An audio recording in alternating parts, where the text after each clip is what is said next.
Hi hello నమస్తే welcome to my channel SVK vlogs. నేను మీ సాయి కిరణ్.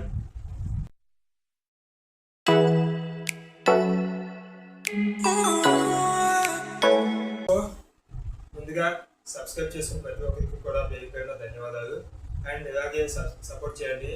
మీ ఫ్రెండ్స్ అండ్ ఫ్యామిలీ మెంబర్స్కి కూడా షేర్ చేయండి. సబ్స్క్రైబ్ చేసుకోమని చెప్పండి. ఇలాంటి మరెన్నో మంచి మంచి వీడియోస్ మ్యాక్సిమం నా వంతు అయ్యేలా ట్రై చేస్తూ ఉంటాను. మిమ్మల్ని ఎంటర్టైన్ చేయడానికి ట్రై చేస్తాను. ఈ బెస్ట్ ఇవ్వడానికి ట్రై చేస్తాను. ఓకే, టాపిక్ పోదాం. Let's go. మెయిన్గా ట్రాఫిక్ మీద చెప్పాలనుకున్నాను. ఎందుకంటే అందరికీ తెలిసిందే.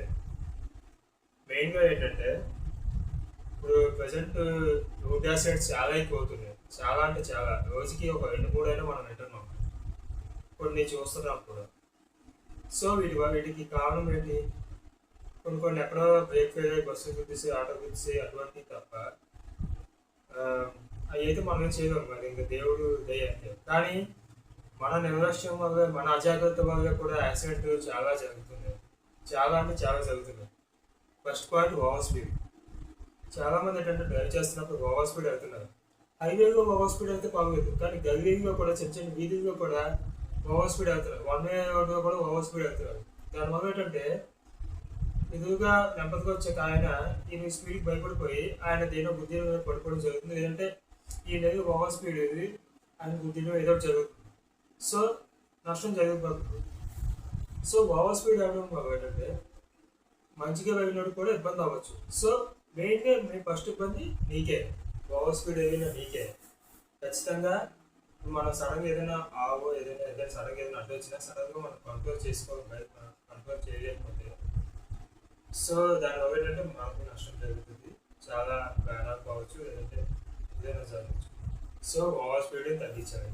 ఇంకోటి ఏంటంటే నేను నోటీస్ చేసేది ఏంటంటే సైడ్ మిర్రర్స్ ఎందుకు ఉన్నాయి? అటు ఇటు వెనక ఎవరైనా వస్తున్నారో లేదా వెంటనే మనం చూసుకోవడానికి. అంటే అలా చూసుకోవడం వల్ల ఏంటంటే సపోజ్ ఎవరైనా వెనకాల నుంచి ఓవర్ స్పీడ్గా వస్తున్నాడు అనుకోండి, వస్తుంటే కనీసం మనం అది సైడ్ మిర్రర్గా చూసి సపోజ్ వాడు మనం బుద్ధి పోతున్నా సరే మనం అట్లీస్ట్ మనం తప్పించుకోవడానికి అవకాశం ఉంటుంది. మనం చూస్తాం కాబట్టి. అదే మనం సైడ్ మిర్రర్స్ అనేది మనం చూడగలం. వాడు వచ్చే లాంగ్ వచ్చేసి దారి వచ్చి మనం గుద్దేస్తాడు. మనం చూసుకోం. అట్లీస్ట్ మనం చూసుకున్నాం అనుకోండి, కనీసం అట్లీస్ట్ తప్పించుకోవడం అవకాశం ఉంటుంది. 100% తప్పించుకుంటూ చెప్పడం, కానీ తప్పించుకోవడానికి ఎక్కువ అవకాశం ఉంటుంది కదండి. సో సైడ్ మిర్రర్స్ కూడా ఫాలో అవ్వండి. అండ్ ఇంకోటి ఏంటంటే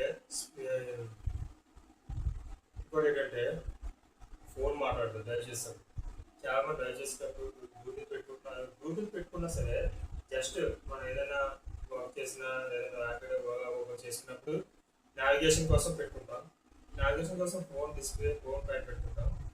సో ఏంటంటే అది కాకుండా మనం బ్లూటూత్ పెట్టుకున్నా లేదంటే ఫోన్ మాట్లాడుతూ డ్రైవ్ అనేది అస్సలు చేయదు. ఎందుకంటే కాన్సన్ట్రేషన్ మొత్తం ఆ మాటలోకి అయిపోతుంది. బట్ డ్రైవింగ్ మీద కాన్సన్ట్రేషన్ తగ్గిపోతుంది. మనం అనుకుంటాం చూస్తూనే డ్రైవ్ చేస్తున్నాం, కానీ ఆటోమేటిక్గా కాన్సన్ట్రేషన్ మారిపోయి యాక్సిడెంట్ జరిగే ప్రమాదం ఉంటుంది. సో అది తగ్గించండి. మెయిన్గా డ్రంక్ అండ్ డ్రైవ్. ప్రజెంట్ ఏంటంటే డ్రంక్ అండ్ డ్రైవ్ చాలా తగ్గాయి. ఎందుకంటే ట్రాఫిక్ పోలీసు బాగా గట్టిగా పనిచేస్తున్నారు. ఎందుకంటే ఎక్కడ డ్రంక్ అండ్ డ్రైవ్ కేసు దొరికినా, గురిగాడికి దొరికినా ఏదైనా యాక్షన్ తీసుకుంటున్నారు. అది మాత్రం మెచ్చుకోదగ్గ విషయం. చాలా వరకు తగ్గాయి, కానీ ఎక్కడో చోట ఒకటే ఉండొచ్చు. సో అది కూడా తగ్గించండి. కేర్ఫుల్గా ఉండండి. సో ఇవన్నీ మనం పాటిస్తే మెయిన్గా సిగ్నల్స్ ఫాలో అవ్వండి. సిగ్నల్స్ ఫాలో అవ్వండి. ఎందుకంటే నేను చెప్తున్నాను, నా జీవితంలోనే నేను ఒక అజాగ్రత్త ఓవర్ స్పీడ్ వల్ల నా కాల్కి చాలా పెద్ద అంతరించుకున్నాను. చాలా మంది తెలిసింది. దానివల్ల ఇప్పటికీ కూడా నేను ఒక అవకతనంగా అయిపోయింది నా పరిస్థితి. అంత యాక్టివ్గా తిరిగి ఉండేవాడు. అలాంటిది ఏదైనా దెబ్బ తగ్గితే ఓకే, సో చచ్చిపోతే అది వేరే రకం. కానీ ఓకే చచ్చిపోయినా మనం లేకపోవడం అనేది మన ఫ్యామిలీకి నష్టం కదా. సో ఏదైనా సరే జాగ్రత్తగా ఉండండి.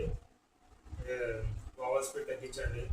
అండ్ మెయిన్గా సైడ్ మిర్రర్స్ అటు ఇటు చూసుకొని ఫాలో అవ్వండి. సిగ్నల్స్ క్రాస్ అయిపోయిన సిగ్నల్స్ ఫాలో అవ్వండి. అండ్ ఫోన్ మాట్లాడడం డ్రైవ్ చేయొద్దు. డ్రింక్ చేస్తూ అసలు చేయొద్దు. ఓకే, ఎందుకో చెప్పాలనిపిస్తుంది. ఎందుకంటే ప్రజెంట్ రోజుకు ఒక ఏదో ఒక యాక్సిడెంట్ జరుగుతుందని మనం ఇంటికి వస్తున్నాం. సో అటువంటి జరగకుండా ఉండాలంటే మనం అందరం కరెక్ట్గా ఉంటే ఎటువంటి యాక్సిడెంట్ జరగదు. కొన్ని జరుగుతున్నాయి. బస్సు బ్రేక్ పే కావడం, లారీ బ్రేక్ పే కావడం, గుద్దీయడం, ఆకుండా వాటిని గుద్దీయడం. అవి మనం ఏం చేయాలి? దేవుడు కాదండి, దానికి మనం ఏం చేయాలి? కానీ మనమే వాత రాసుకోవద్దు. జాగ్రత్తగా ఉందాం. జాగ్రత్తగా ఉండి అందరం సేఫ్గా డ్రైవ్ చేస్తే, సేఫ్గా అన్ని ఫాలో అయితే, సైడ్ మిరర్స్ కానీ, సిగ్నల్స్ కానీ, ఫోన్ మాట్లాడకుండా అన్ని ఫాలో అయితే మ్యాక్సిమం యాక్సిడెంట్స్ అనేవి తగ్గే అవకాశం ఉంటుంది. సో ఇంకా చెప్పాలనిపించింది, ఎందుకంటే డైలీ ఏదో ఒక యాక్సిడెంట్ ఏదో వింటున్నాం, చూస్తున్నాం కాబట్టి జాగ్రత్తగా ఉండండి గైస్. ఇలాంటి మరిన్ని వీడియోస్ మీకోసం కావాలంటే ప్లీజ్ నా ఛానల్ సబ్స్క్రైబ్ చేయండి, ఎస్వికే వ్లాగ్స్, అండ్ పక్కన ఉన్న బెల్ ఐకాన్ క్లిక్ చేసి పెట్టుకోండి. ఇలాంటి మరిన్ని వీడియోస్ మీ ముందుకు వస్తూనే ఉంటాయి. సపోర్ట్ చేసిన ప్రతి ఒక్కరికి కూడా థ్యాంక్ యూ సో మచ్.